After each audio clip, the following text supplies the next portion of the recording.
नमस्कार विद्यार्थी मित्रांनो, Indian polity by V K Shinde या यूट्यूब चॅनलमध्ये आपलं स्वागत आहे. मित्रांनो, आज आपण भारतीय राज्यघटनेच्या कलम 142 ची विस्तृत चर्चा जी काही ती घडवून आणणार आहोत. कारण की या कलम 142 विषयी MPSCने बऱ्याच वेळा प्रश्न विचारलेले आहेत. किंबहुना MPSCच्या पूर्व परीक्षेमध्ये असो किंवा मुख्य परीक्षेमध्ये असो किंवा संयुक्त गट ब गट क पूर्व परीक्षा मुख्य परीक्षेमध्ये असो, असे बऱ्याच वेळा या कलम 142 विषयी प्रश्न विचारलेले आहेत, हे आपल्याला माहिती असावं. विशेषतः कलम 142 असणारं भारतीय राज्यघटनेचं जे महत्त्व आहे ते आज देखील तेवढंच महत्त्वाचं आहे. कारण की आज देखील या कलम 142 ची चर्चा सर्वोच्च न्यायालयाच्या स्तरावर या ठिकाणी केली जाते. कारण की कलम 142 किंवा आर्टिकल 142 हे सर्वोच्च न्यायालयाचं एक महत्त्वपूर्ण असं अधिकार क्षेत्र आहे.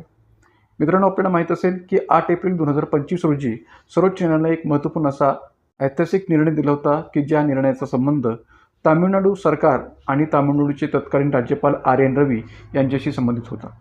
भारतीय राज्यघटनेचे कलम 200 आणि कलम 201 शी संबंधित हा महत्त्वपूर्ण असा निर्णय सर्वोच्च न्यायालयाने 8 एप्रिल 2025 रोजी दिला होता. हा जो वाद होता तो तामिळनाडू सरकार, तत्कालीन तामिळनाडूचे MK स्टॅलिन सरकार आणि तत्कालीन तामिळनाडूचे राज्यपाल RN रवी यांच्यातील या ठिकाणी हा जो वाद आहे तो होता. आणि या वादाबाबतचा जो निर्णय आहे तो सर्वोच्च न्यायालयाने 8 एप्रिल 2025 रोजी दिला होता. आणि या निर्णयामध्ये सुद्धा कलम 142 हे कलम 200 आणि कलम 201च्या दृष्टिकोनातून अधिकाधिक चर्चेला गेलं होतं किंवा अधिकाधिक त्याबाबतची चर्चा झालेली होती. तर या हेतूने सुद्धा आणि इतरही दृष्टिकोनातून या ठिकाणी आपण कलम 142 जी काही चर्चा आहे ती आजच्या या व्हिडिओमध्ये घडवून आणणार आहोत. तर मित्रांनो, एक लक्षात घ्या की कलम 142 या कलमाकडे जेव्हा आपण पाहतो तेव्हा भारतीय राज्यघटनेमध्ये कलम 142चं शीर्षक नेमकं काय आहे ते पहिल्यांदा आपण लक्षात घेऊया आणि त्याचा साधा सोपा अर्थ काय हे देखील या ठिकाणी पाहूया.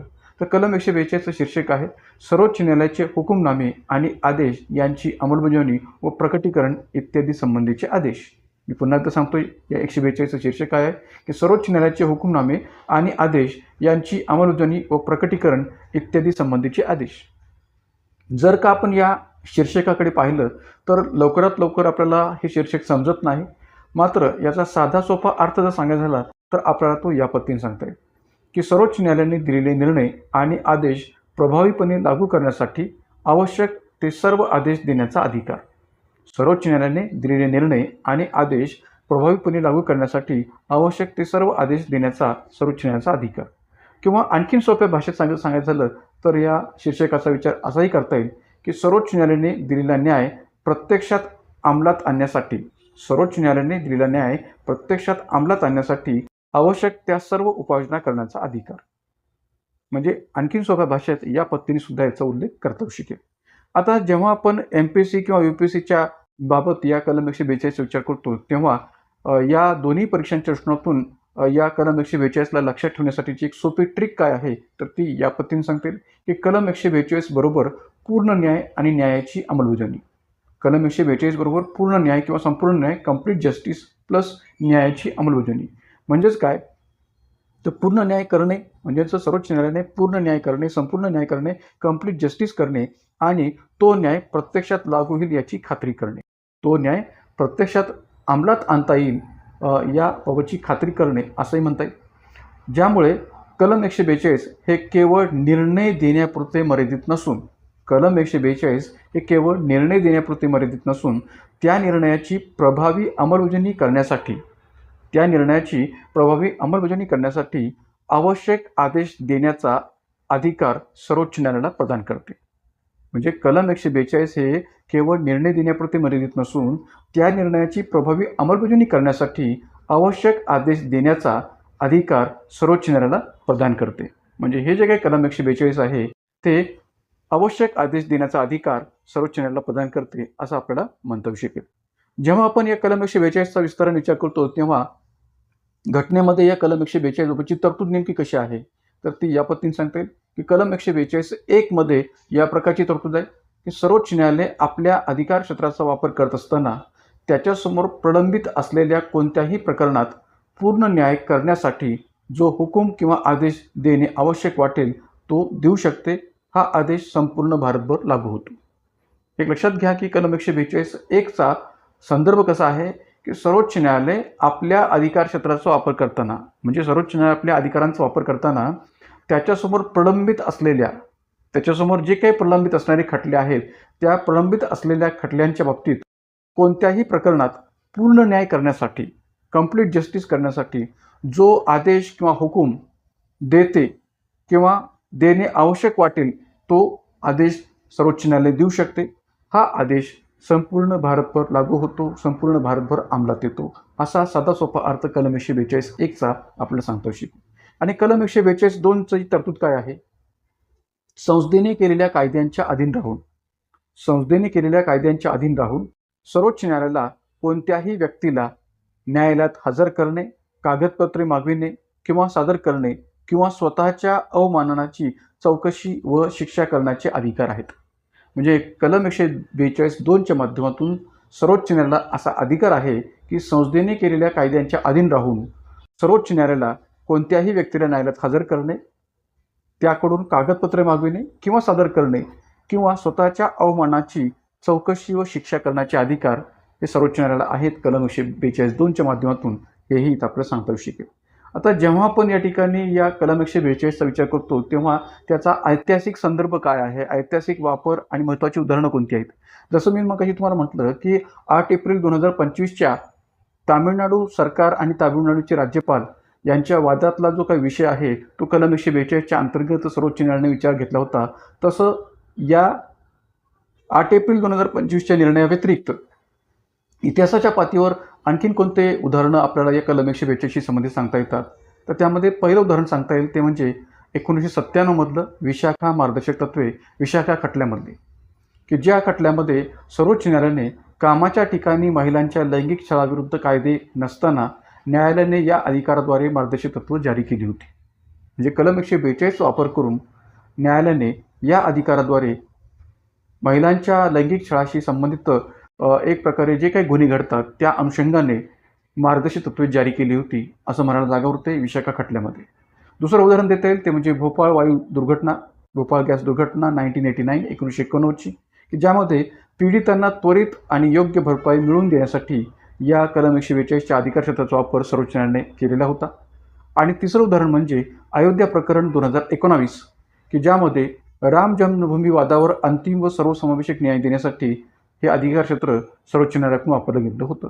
त्यामुळे एक प्रकारे विशाखा खटला असेल, भोपाळ वायू दुर्घटना असेल किंवा अयोध्या प्रकरण असेल, अशा विभिन्न खटल्यांमध्ये प्रकरणांमध्ये सर्वोच्च न्यायालयाने इतिहासाअंतर्गत या कलम 142चा महत्त्वपूर्ण असा वापर केलेला आहे असं म्हणायला जागा होते. त्यानंतर या कलम 142 जेव्हा आपण पाहतो तेव्हा याच्या दोन बाजूसुद्धा आपल्याला स्पष्ट करून सांगता येतात. त्या दोन बाजू म्हणजे कोणत्या? तर एक तर या ठिकाणी कलम 142च्या बाबतीत एक सकारात्मक बाजूसुद्धा सांगितली जाते आणि दुसरी बाजू आहे ती म्हणजे या कलम 142वर टीका पण केली जाते, त्याला क्रिटिसाइज पण केलं जातं. तर त्यामध्ये पहिली सकारात्मक बाजू आपण पाहूया ती म्हणजे काय? तर जेव्हा कायदेकारी म्हणजे संसद किंवा कार्यकारी यंत्रणा, कायदेकारी यंत्रणा म्हणजे संसद आणि कार्यकारी यंत्रणा अपयशी ठरते किंवा कायदा संथ असतो तेव्हा सर्वसामान्यांना न्याय मिळवून देण्यासाठी हे एक प्रभावी साधन आहे. म्हणजे कलम 142ला जेव्हा आपण पूर्ण न्याय देण्याचा अधिकार क्षेत्र असं म्हणतो तेव्हा त्याचा संदर्भ या अर्थाने घ्यायला काही हरकत नाही की जेव्हा संसद किंवा कार्यकारी यंत्रणा अपयशी ठरते किंवा कायदा संत असतो तेव्हा सर्वसामान्यांना पूर्ण न्याय मिळवून देण्यासाठी हे अधिकार क्षेत्र एक प्रभावी साधन म्हणून काम करतं असं म्हणायला जागा होते. दुसरी सकारात्मक बाजू आहे ती या प्रकारची की मूलभूत अधिकारांचं संरक्षण आणि मानवी हक्कांची हमी देण्यासाठी सुद्धा हे अधिकार क्षेत्र अत्यंत उपयुक्त आहे. तिसरी बाजू या प्रकारची आहे की समाजाच्या बदलत्या गरजा आणि न्यायाच्या संकल्पनेनुसार न्यायालयाला लवचिकता प्राप्त करून देणारं हे अधिकार क्षेत्र आहे. म्हणजे समाजाच्या ज्या काही बदलत्या आवश्यकता आहेत, गरजा आहेत आणि न्यायाच्या संकल्पनेनुसार न्यायालयाला अधिकाधिक लवचिकता प्राप्त करून देणारे हे अधिकार क्षेत्र आहे असं देखील एक सकारात्मक दृष्टिकोनातून याचा विचार करता येऊ शकतो. आणि आपत्कालीन परिस्थितीत त्वरित आणि परिणामकारक न्याय देण्याची क्षमता देणारं हे अधिकार क्षेत्र आहे असं देखील आपण याची सकारात्मक बाजू स्पष्ट करू शकतो. तर त्यामुळे सकारात्मक बाजू स्पष्ट करत असताना हे विभिन्न मुद्दे या कलम 142शी संबंधित स्पष्ट करता येतात. पण जेव्हा आपण या ठिकाणी या कलम 142च्या टीका आणि चिंतेचा विचार करतो, क्रिटिसिझमचा विचार करतो तेव्हा या ठिकाणी असं सांगता येऊ शकेल की याबाबत अशीही टीका केली जाते कलम 142च्या बाबतीत की या अधिकार क्षेत्राच्या अनिर्बंध वापरामुळे न्यायालयीन अतिरेक म्हणजे ज्युडिशियल ओव्हररीच होऊ शकतो. म्हणजे न्यायालयाचा अतिरेक किंवा न्यायालयाच्या भूमिकेचा अतिरेक जो काय आहे तो होऊ शकतो, असं या ठिकाणी या अधिकार क्षेत्रावर टीका होते. हे संविधानातील अधिकारांच्या विभाजनाच्या तत्त्वाविरोधात जाऊ शकते. म्हणजे हे अधिकार क्षेत्र जे आहे ते सेपरेशन ऑफ पॉवर्स म्हणजे संविधानातील अधिकारांच्या विभाजनाच्या तत्त्वविरोधात जाऊ शकते, असंही म्हणायला इथं जागा आहे. त्याचबरोबर न्यायालय कायदा बनवण्याच्या भूमिकेत येते, अशीही टीका केली जाते. म्हणजे खऱ्याने आपल्याकडे जर पाहिलं तर शासनाचे जे काही 3 अंग आहेत, त्या 3 अंगामध्ये कायदा बनवण्याची भूमिका कोणाची आहे? तर संसदेची आहे. तर संसदेची कायदे बनवण्याची जी काही भूमिका आहे, त्यामध्ये जर न्यायालय हस्तक्षेप करत असेल, तर त्यामुळे अशी टीका होणं साहजिक आहे, की न्यायालय कायदा बनवण्याच्या भूमिकेत येते किंवा त्यात हस्तक्षेप करते, अशी सुद्धा टीका या अधिकार क्षेत्रावर केली जाते. आणि आणखीन एक टीका केली जाते ती म्हणजे कोणती? की लोकशाहीत निवडून न आलेल्या न्यायाधीशांकडे अतिशक्ती केंद्रित होण्याची शक्यता. कारण की न्यायालयामध्ये जे न्यायाधीश काम करतात, न्यायालयामध्ये जे न्यायाधीश भूमिका पार पाडतात, न्याय देतात, निर्णय देतात, ते काही जनतेद्वारा निवडून आलेले नसतात.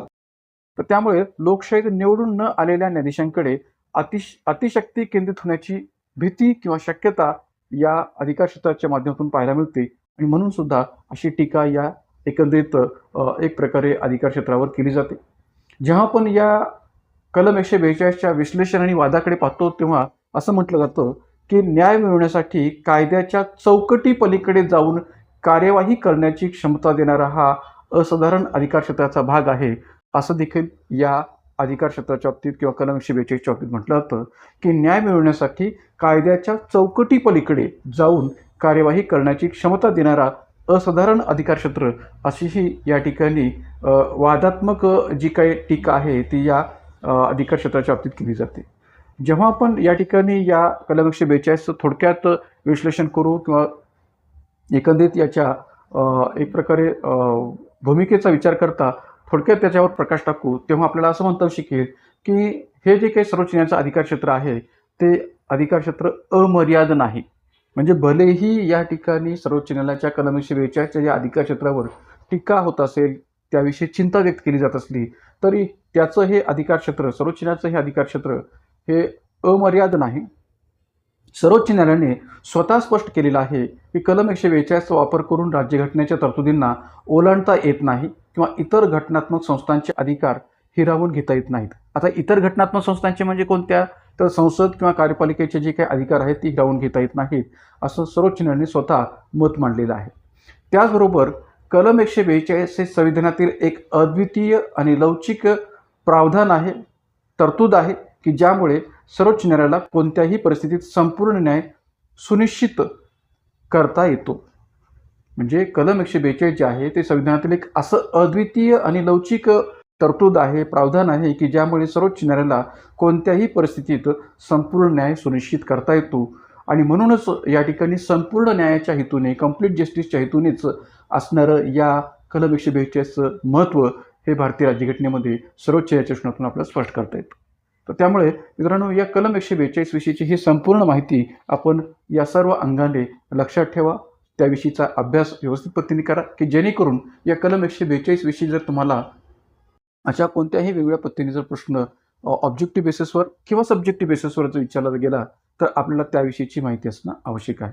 विशेषतः या कलम 142शी संबंधित 8 एप्रिल 2025चा जो काही या ठिकाणी तामिळनाडू सरकार आणि तामिळनाडूचे राज्यपाल R.N. रवी यांच्यातील वादाविषयीचा कलम 200 आणि कलम 201च्या प्रश्नातून असणारा संदर्भ असेल किंवा विशाखा खटल्याचा संदर्भ असेल, जन्मभूमी बाबतचा अयोध्या प्रकरणाचा संदर्भ असेल किंवा भोपाळ गॅस दुर्घटनेशी संबंधित असणारा खटला असेल, तर या संबंध उदाहरणांना आपण कलम 142 चांगल्या पद्धतीने लक्षात ठेवा, कारण की त्याही अनुषंगाने प्रश्न विचारायला आयोगाला निश्चितच वाव आहे. आणि म्हणून या ठिकाणी आजच्या या व्हिडिओमध्ये आपण या कलम 142ची ही विस्तृत चर्चा जी काय ती घडून आणलेली आहे. तर अशाच प्रकारच्या नवनवीन माहितीच्यासाठी आपल्या यूट्यूब चॅनलला सबस्क्राईब करा, लाईक करा, शेअर करा आणि याही व्हिडिओला अधिकाधिक विद्यार्थ्यांपर्यंत पोहोचवण्याचा किंवा शेअर करण्याचा प्रयत्न करा. तर आजच्या या व्हिडिओमध्ये आपण थांबूयात. धन्यवाद.